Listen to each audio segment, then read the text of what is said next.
What's going on, everybody, and welcome back to another episode of TECSpertZ. My name is Nick Green. I'm the News and Sports Director at WZMB. I'm Garrett Skillman. I'm the sports editor here at the East Carolinian. My name is Caleb Johnson. I'm a reporter for the East Carolinian. I'm Cannon Gates, the station manager for WZMB. And we are back with another episode of TECSpertZ, where we're going to be talking about all things going on in ECU sports right now and previewing the one and only ECU baseball, because opening weekend is this weekend. We are thrilled to be talking about that going into this week's episode. But first and foremost, let's talk about ECU men's basketball first. We lost to Rice last Wednesday, 73-60. Excuse me, guys. I don't know why I put the paper on the ground. 73-60, and then we beat UTSA 80-79. Kind of the reverse order of what we thought was going to happen last week when we guys had that episode up. Nonetheless, we still went 1-1 on the weekend, so I guess at the end of the day, it doesn't really matter too much going 1-1. And tonight, we won't talk about it too much. We're going to play UAB tonight. The only thing we're probably going to say about that is we're all kind of expecting a loss on this one.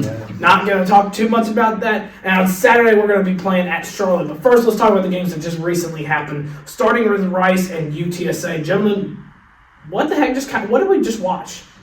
Rice had to have been the worst display of basketball. The worst. Oh, it was terrible. I think we made 2 total threes the whole 11%. game. Yeah, I think we made 2 total threes.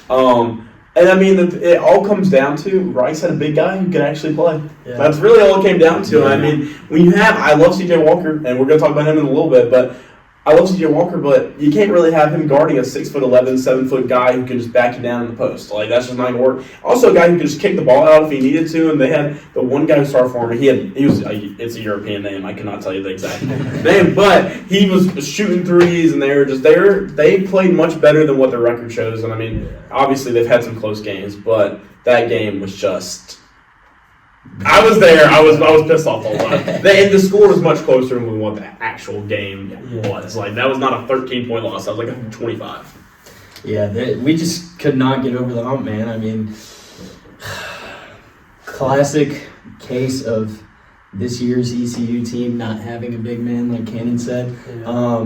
But yeah, it's just another one of those games, man. You can't get over the hump, lose the rebound battle, shoot bad from 3. Can't really get a supporting cast to your highest scorer. It's just kind of the same old thing we've been seeing all year.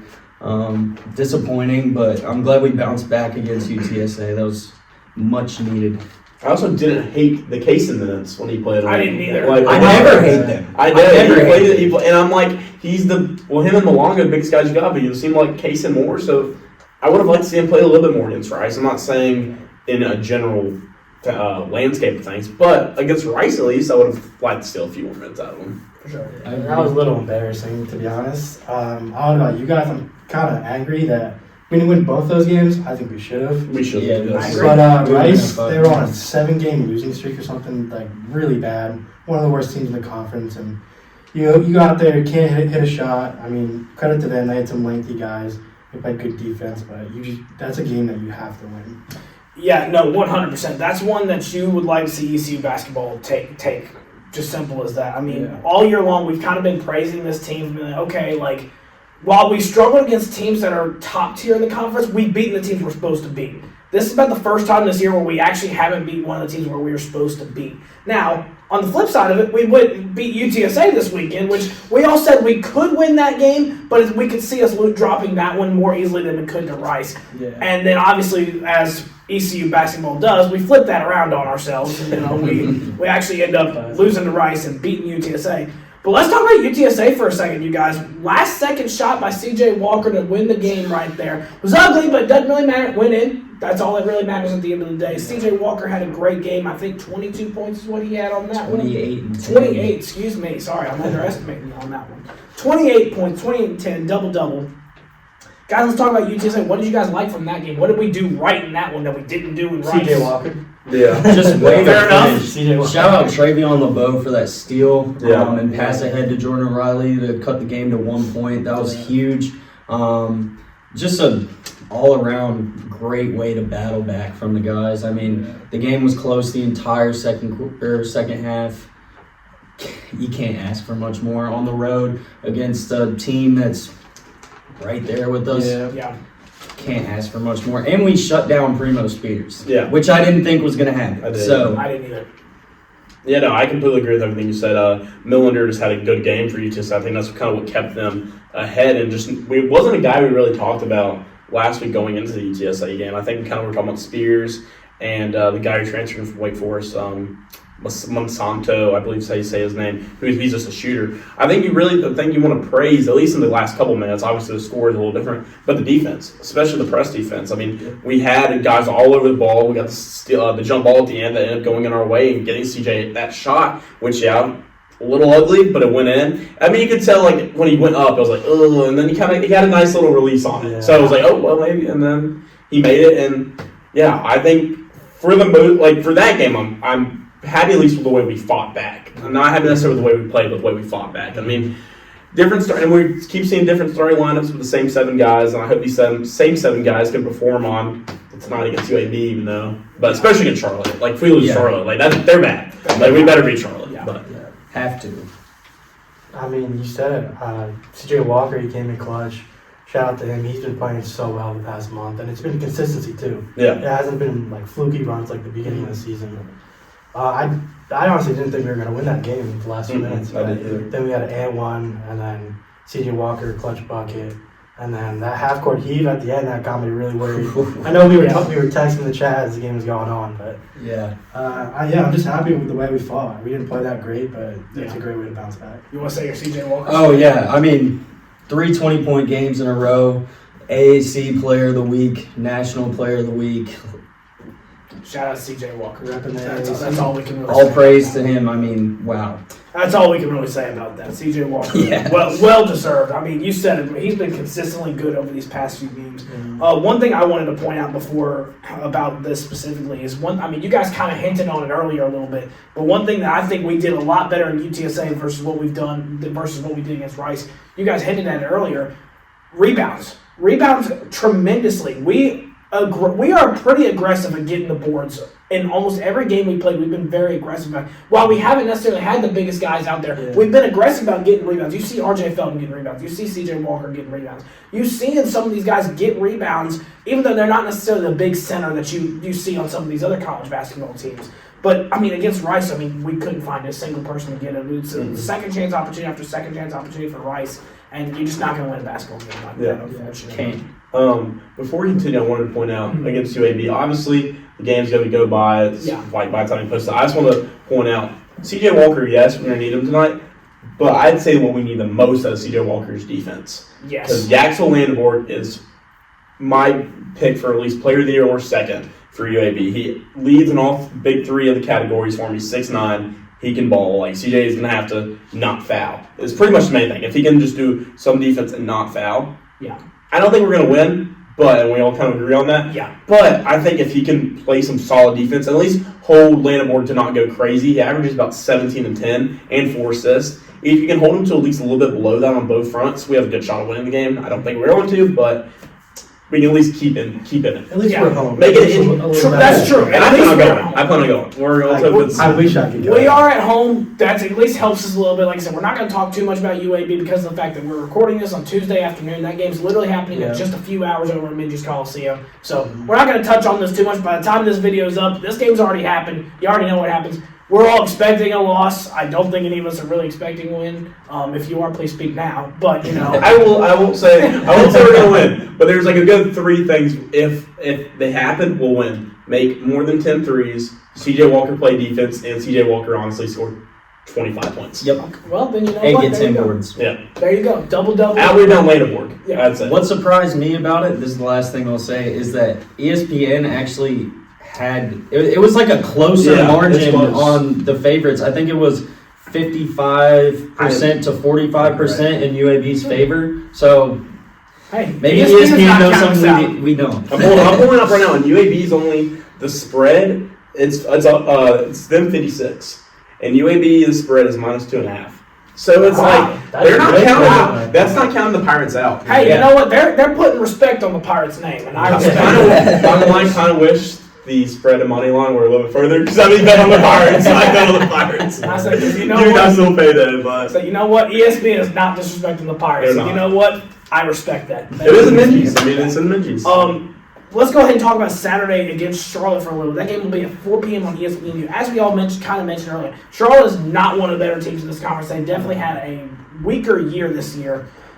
We're going to get, but however, I will say, we're going to get the best out of Charlotte because of just the game itself. They're going to want to put the best play. They're going to want to play their best going against East Carolina. They're not going to care about how they do the rest of the year. They're going to want to beat East Carolina. So, guys, what do you think is going to happen against Charlotte on Saturday?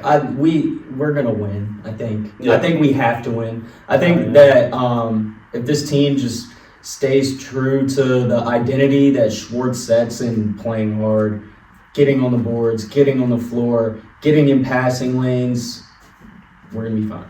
And if we consistently can hit shots.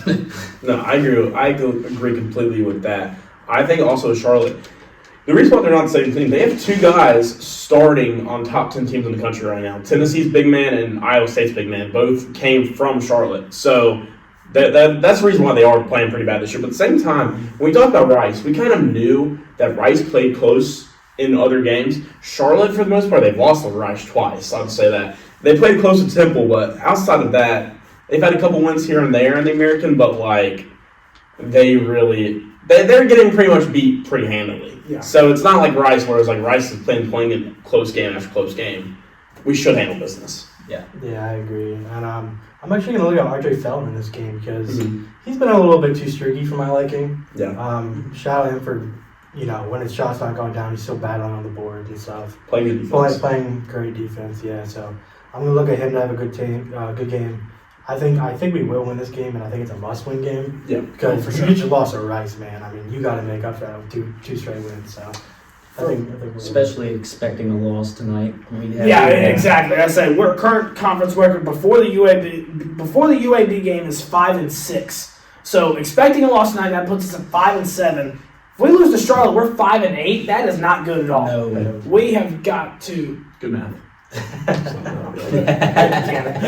appreciate that. My math's not always great, so I do appreciate that. But if we happen to beat Charlotte, that puts us at 6-7, which is a lot better than 5-8. Yeah, a lot better. Even though it's only one game difference, a lot better. And I like our chances a little bit better. But going back to kind of the point I made earlier, getting back a little bit more serious now. We got to beat the teams we need to beat. Simple as that. When we're playing the upper tier teams like UAB, we drop those, whatever. We kind of expect that. Let's take care of business against the teams we're supposed to beat. Charlotte being one of them. We did not do that in football when I said let's do that. Let's do it in basketball. Please. Correct. Please. True. Do not make me come on here again next week and have the same type of reaction I had when we lost to Charlotte in football. Don't make me do it. ECU basketball, I trust you. Thankfully, I don't have as much ill will to Charlotte's basketball coach. That's true. I also don't know who it is. But I don't have as much ill will like I do to Ben Togi. That's fair enough. Let's transition to women's basketball, fellas. Women's basketball, surprisingly, they won the last two. They beat UAB and Tulsa, moves their conference record to 5-7. We're now competing in this conference a little bit. We're playing UTSA tomorrow night and then Charlotte on Saturday. Gentlemen, what are you thinking about women's basketball right now? I mean, you never know, man. They can make a run. They really could. Shout out Maya Joyner. She's playing really good basketball. And Kaden McNeil, she's got her ladies locked in. That UAB game, that was a good win against a good team. I know they're like kind of middle of the pack right now, but I think they're 11-5 right now or something. So that's a good win for sure.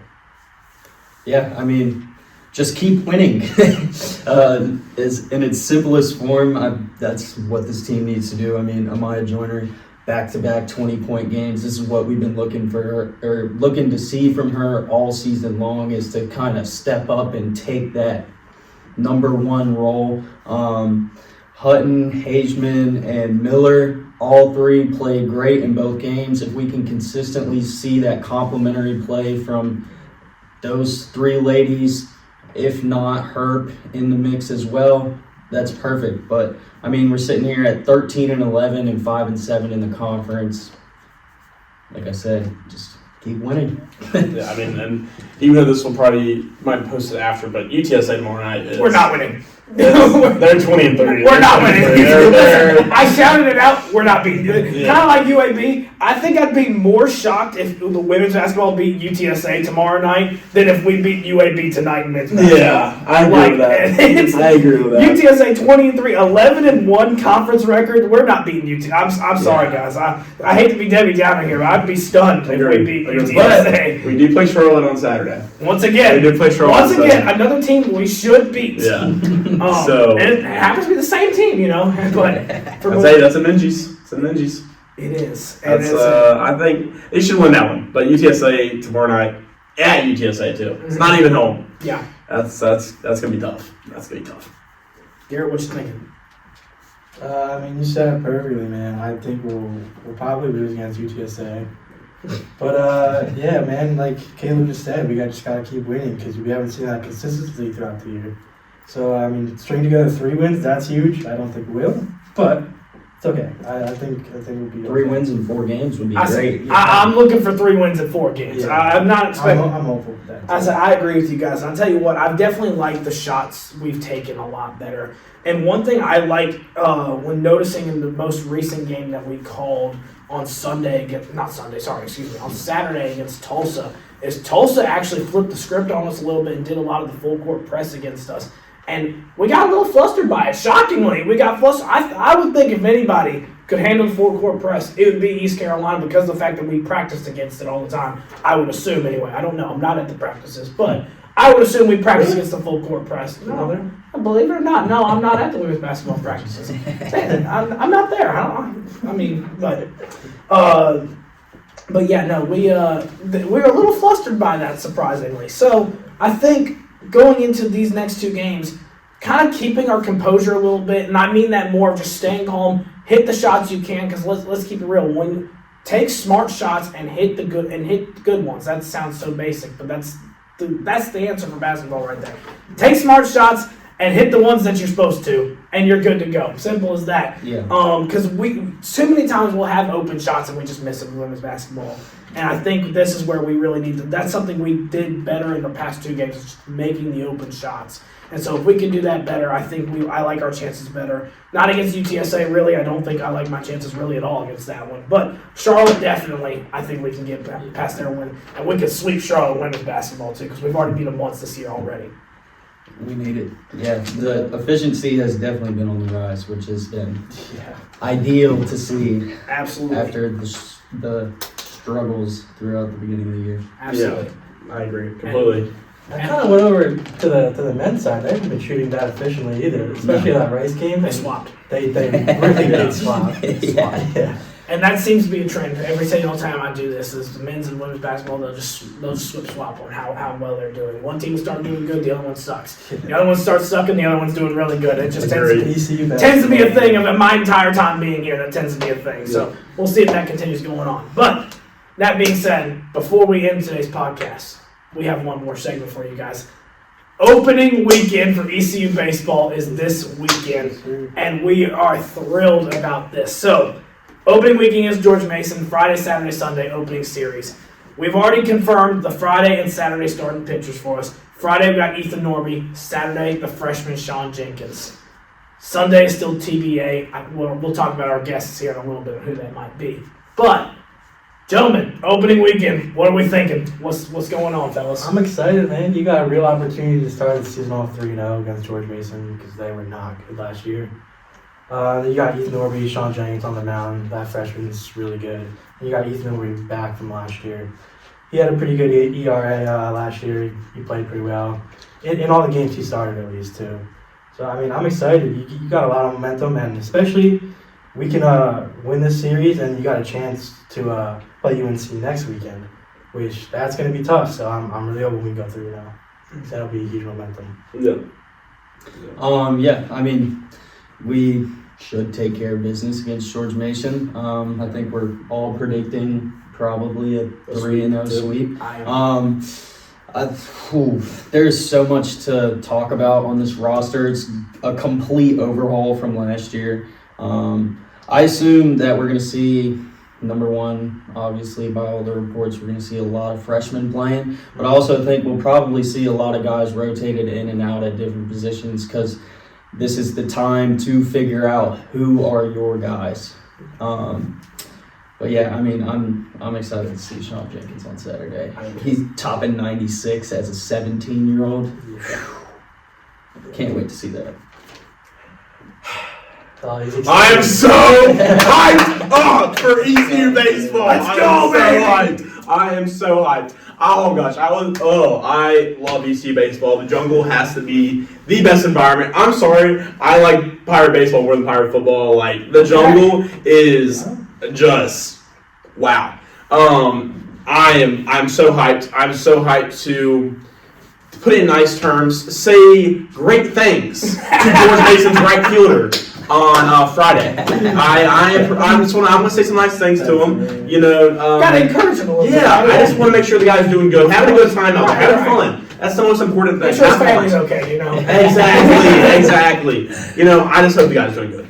Anyways, yeah, George Mason should be a sweep. I completely agree with Caleb. I think that we're going to see a lot of different things all throughout the weekend. And I know we'll talk about it a little bit, but also Tuesday versus Campbell. Now, I do think the UNC series, they'll probably kind of figure some things out. They'll probably have, for the most part, the lineup set and be mostly the same through the whole weekend. But we'll talk about that next week, obviously. But, yeah, George Mason this weekend. I will say one thing. Friday, I think we'll be fine. It is supposed to rain Saturday. It's supposed to. I mean, it's raining all this week. You know, right now it's disgusting. It's awful weather. Agreed. Yeah. So, but Friday not supposed to rain. It's supposed to be cold. Not supposed to rain. But I'm hyped. I mean, I will say the one thing. Even though I was excited to see Sean Jenkins get the first pitch Friday, Norby, who even though he's only a sophomore, he's only like 19 years old. I think honestly should be the one throwing the first pitch out. Like he is, in my opinion, you have three vets, and that's Dixon, that's Riley, and it's Ethan Norby. And I mean, obviously, there's a lot of older guys than Norby, but I think he is the guy who should be throwing the first pitch out. Now, this might be his one and only start until May, but I'm glad to see him getting the first pitch. And I mean, I don't think we'll see a lot out of him Friday. I would expect 3 or 4 innings. I bet they'll have a pitch count on him. Maybe 50, 60 pitches, depending. But I'm still very excited to see. And I do agree, like I said earlier, I think we'll see a lot of different things around, switch up. I think really the only constants you'll see is Dixon and Riley Johnson. I think everything else could be, like, you know, there might be a guy who's... And even Dixon, I wouldn't be surprised if we throw him around a few different spots. I think he'll be a few different spots for him. Yeah. I mean, he'll be in the lineup. Oh, 1,000%. All 3 games. And I think the same thing with Riley. I just don't think anybody else will play all 3 games. It could be 1 or 2 other guys, Boucher maybe, but Walker Barron. Walker Barron. I think there will be not the same guys. I think Sunday will sit a lot of guys, especially since we play Campbell on Tuesday. You know, to save up a couple of the guys who you expect to make big impact in that game. But I'm beyond excited. I love Pirate baseball. I'm hyped up. I'm really hyped. And I'm very excited to see Sean Jenkins. Very excited. I am also incredibly hyped up for this weekend for ECU baseball. ECU baseball is definitely one of my favorite times of the year, to say the least. It's one of my favorite things. And the thing is, I'm not even like a crazy big baseball fan, but I love ECU baseball. That right there just gets me going. There's nothing that gets me more excited than watching ECU baseball. That being said, let's talk about ECU baseball for a little bit. I agree with you 100%. I think Ethan Norby getting the start Friday night, 100% correct move. As much as I like Sean Jenkins and everything I've seen, everything I've read, everything I've heard about what he's capable of, I think at some point down the road, we're going to see him being the Friday night starter.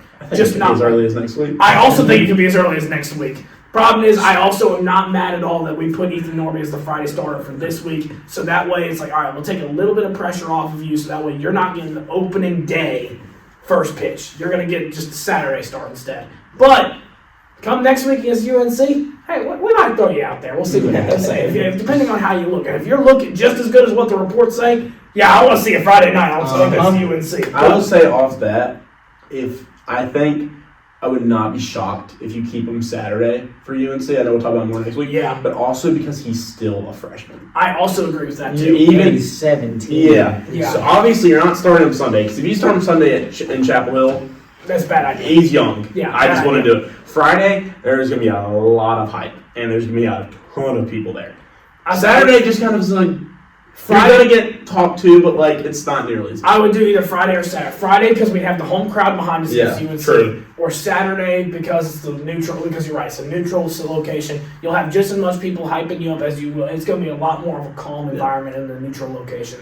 Granted, the neutral location is in Durham, which is like 15 minutes away from Chapel Hill, but 15 minutes away from Chapel Hill, we can talk about neutral location if we want to. However, you know what? I'll refrain from those comments. Maybe next week we'll talk about that, but I'll refrain from those comments right now. However, I do want to talk about whenever Cliff Godwin made the starting pitcher announcement of Friday and Saturday, he made sure he exclusively said Ryan Towers was injured. Gentlemen, do you guys think that means Ryan Towers is going to be in this starting rotation? You think that's what that means? Yeah. I also agree with that. I'm glad. So, that being said, Sunday is still TBA right now.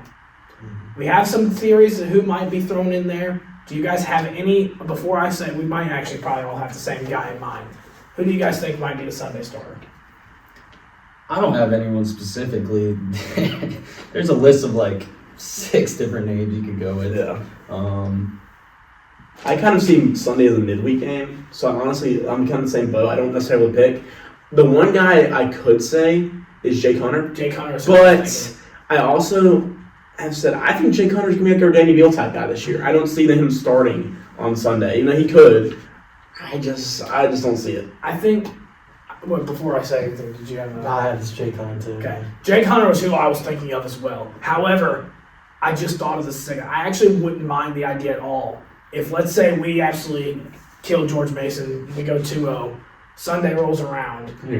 We throw in just honestly, put a freshman, put somebody in there that doesn't really matter. Say Jake Hunter for Campbell. Because Campbell's always a team we cannot seem to beat for whatever reason. I thought you were going to say Colby Wallace. I like Colby Wallace. He's not a starter. You love Colby Wallace. I do. He's not a starter. I thought you were going to say Colby Wallace. No. I joke about starting Colby Wallace. He's a bullpen guy. I like Colby Wallace a lot, but he's a bullpen guy. I'm well aware of what his roles are on the team. But that being said, I do think if we save Jake Hunter for Campbell, I think that could give us a big momentum right there, just having that pitcher right there. No, he's normally going to be a weekend starter, but we're starting him against Campbell. Well, he's been a weekend starter before anyway. Starting him against Campbell, I think that would put us a bit of an advantage there, knowing they're going to be playing their bullpen day on Tuesday, and I think that's just going to be a big advantage right there. Maybe we can get a win against Campbell right there.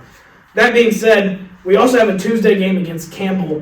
What are you guys' expectations about that? I know me and Cannon, we're dreading losing to Campbell every single year. It seems like every time we play it, we lose. What do you guys think, though? I mean, I don't feel like I'm in a place where I can say if we're going to win or lose. I feel like that will depend a lot on how we look specifically on Friday and Saturday. I hope we win. I mean, I love beating in-state teams, so. Yeah, true. Now, my only thing is midweek games, you like to win them, but they're not like, you don't got to win midweek games. Obviously, you want to. Right, you want to sure. win as many games as possible, especially against Cable's a solid team, an in-state team, in-state rival. It hurts you less. Yeah, it hurts you less. I think if we played them in a series every year, we'd win. We'd win the series. But we always lose some midweek games because we're pitching guys who are like our 8th pitcher. We don't gotta win the midweek games. You just like to win them. Whereas, Chapel Hill, if they weren't in the same week, I would be like Campbell will win because you will throw some guys who, some of your better guys. I feel like Campbell, you're gonna see like a guy who you might pitch 15 innings all year. Because you want to save guys up for Chapel Hill. That's how I'm thinking about it. That's fair. Because Chapel Hill's a big time thing, and then also they're going to be a top team this year. Campbell would help our RPI out, but UNC would help our RPI a lot more. That is true. That's going to be very true. They're in the second best baseball conference. Mm-hmm. UNC finished number 4 last year. Yeah, that's a tough conference. Yeah. Duke, Virginia, VT, Florida State, they're all good. We beat them last year, by the way. Yeah. So. I think we go out and get the win, actually. I know we lose them a lot, but I think the boys are feeling a little disrespected not being ranked this year. I do agree with that. I also agree with that, actually. I think a lot of players came here for Cliff, and they know what he's capable of. So I think he has a little bit more in mind than what we do. The roster's a little uncertain right now. Starters are a little uncertain. But I think we go out there and get the win. I think Cliff will have them ready. I agree with you. Last thing before we end this podcast, let's go ahead and give our predictions of what we think we'll do this weekend. I say we go 3-1, losing the one game to Campbell. But I'm curious your guys' thoughts. I think I'll go 3-1 too. Yeah, I think we win these 3 and lose again for sure. Okay. Didn't you just say we're going to beat Campbell? No, never mind. We're gonna beat Campbell, and then we're gonna lose one game versus. Okay. That's what I meant. Okay. I don't particularly. I don't see a reason we can't go 4-0. I mean, this I team. like it. Okay. Oh. Regardless, with all the uncertainty of this team is deep and it's got a lot of young talent. Yeah. 2 words for that. Like I said before, this team has a lot to prove, and there's a lot of uncertainty. We'll know and understand more about this team after this weekend. But yeah, I don't see a reason we can't go 4-0. I honestly was like, if no one else says 4-0, I'm gonna say it, but I'm still gonna say it because like. I think honestly the reason why I'm saying 4-0, I'm just so excited about baseball. I just want to start off 4-0. Fair enough. 7-0 would be great, but I would say 4-0.